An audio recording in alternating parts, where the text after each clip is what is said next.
Stephen is 21 years old. He's about to become a professional athlete. More precisely, he's a handball player. Although far from being the world's most popular sport, he still has a wide variety of followers, and hence, enough popularity to bring money and sponsorship into the field. Stephen is an only son, and the pride and joy of his parents, Velma and Diego. He was always very popular while growing up, with enough friends to make up the fact he didn't have a brother or a sister to play with, or to talk to. Stephen has the same girlfriend since he was 14 years old, Elizabeth. It seems inevitable that these two are meant to be together. Nevertheless, it's still soon enough for them to think about living together, much less considering the responsibility of marriage. But now, life is taking its normal and healthy course, and Stephen loves it. Although, sometimes the unexpected happens, and the unexpected is not always good. One day, Stephen was playing with his team, an important match for the championship. Everything was going fine. Stephen, as usual, was displaying a great performance. He had scored a several number of goals already. But suddenly, Stephen's mind was completely lost to the surroundings. He didn't exactly lose consciousness, but instead of seeing or hearing what was happening, he started seeing numbers on a black screen, as if a computer was in front of him. Everything that he could see was that. It seemed to Stephen that he was inside a giant room, in which there was nothing else than the gigantic computer screen. But Stephen also lost sense of his body. Or, more specifically, he didn't have a body anymore. He started panicking, but only his mind. Having no body, he couldn't scream or run. It became only a thought process. Stephen also lost sense of time, but eventually, the black screen started fading away and disappearing slowly. At the same time, Stephen was now regaining his body, so to speak. When everything came back to normal, or at least to the normal world, Stephen realised that he was lying in a hospital bed. "What happened?" Stephen said. Immediately his parents got up from the chairs close to Stephen's bed. "Stephen, thank goodness you're awake. We were so worried," Velma said, approaching her son and kissing him on the forehead. "You just collapsed on the field, son. Fortunately, you've no physical injuries, but the doctor's going to make some tests, see what's wrong with your brain. Hopefully, it was just an isolated episode, but it's better safe than sorry," Stephen's father answered. "It was strange, because I never actually lost consciousness," Stephen said. "What do you mean? Of course you did. You fell on the ground. Your eyes were closed, you were not moving, and you weren't responding. That's not losing your senses. I don't know what is," Stephen's mother replied. "That's what happened from your perspective then. But I just kept seeing numbers all around me, as if everything was nothing more than an enormous and an overwhelming computer screen.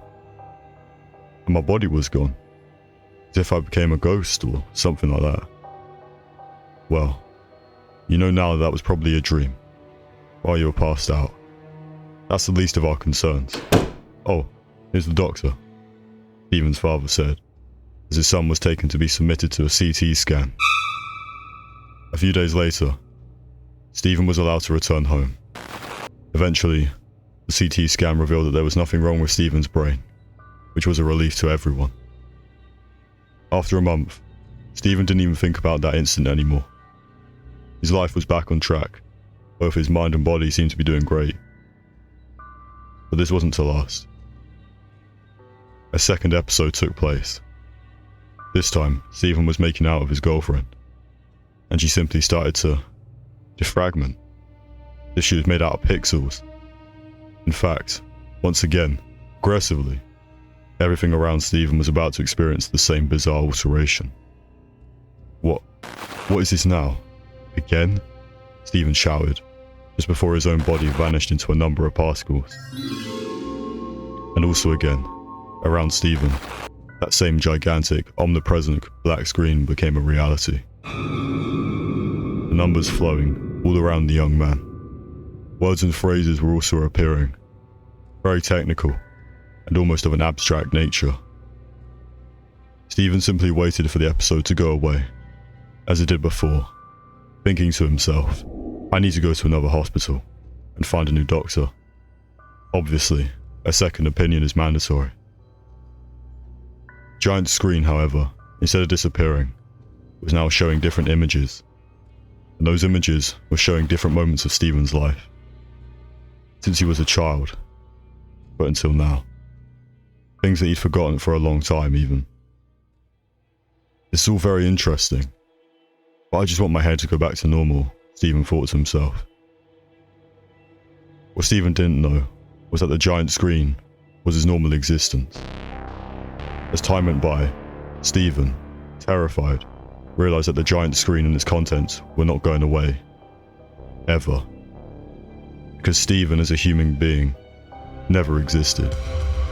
He was just another element of a computer program, just like everyone and everything else in his life. Stephen was now in intense existential agony, without being able to contact anyone or anything, not even his programmers.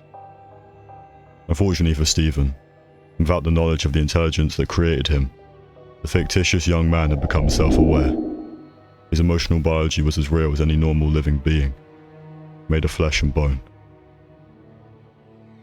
To Stephen, his past, his life, his experiences were not a program. They weren't an illusion. To him they had meaning. It doesn't matter anymore. Until the program is terminated, Stephen is doomed to remain there, trapped in pain.